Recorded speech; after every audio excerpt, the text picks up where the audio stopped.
Camogli looks just like any other town on the Italian coast. The little colored houses face the sea and the sun shines on them. But if you look carefully, you'll see something very interesting.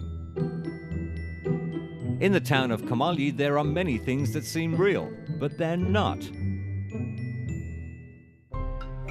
This fishing village near Genoa is full of trompe l'oeil, a type of art in which nothing is what it seems to be. For example, in this particular village, windows open in solid walls. There seems to be elaborate stonework, but it isn't stonework, it's paint. And while some flowers die, other flowers live for years. Why? Because they're painted on the building.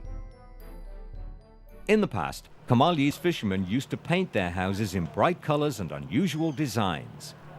They did this so that they could easily see their homes from the water.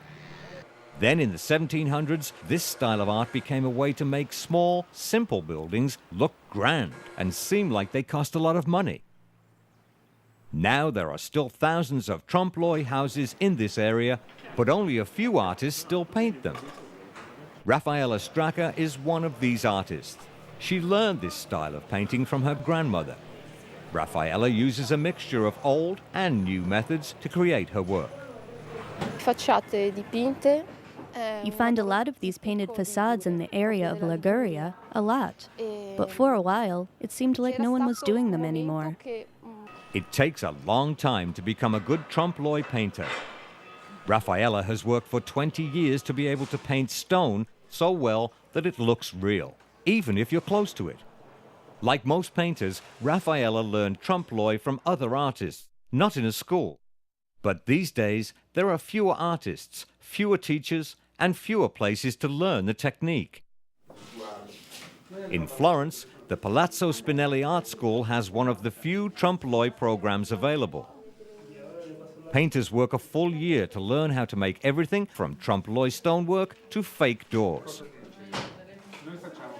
Even though most students aren't from Italy, they understand that the technique is a very Italian tradition. I haven't seen anywhere else in the world as much of trompe l'oeil and mural paintings as much as here in Italy. Carlo Pera is one artist who studied trompe l'oeil and made a business out of it. His customers are often people who live in small houses or city apartments. They want to buy Pera's trompe l'oeil terraces and balconies to improve the appearance of their homes. Carlo feels that trompe l'oeil brings something unexpected to a new place.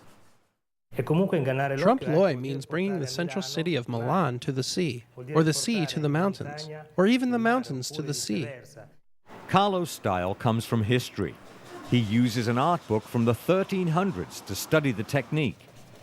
He uses only traditional style paints and mixes them by hand. He does all of this for one reason, to protect the trompe l'oeil traditions.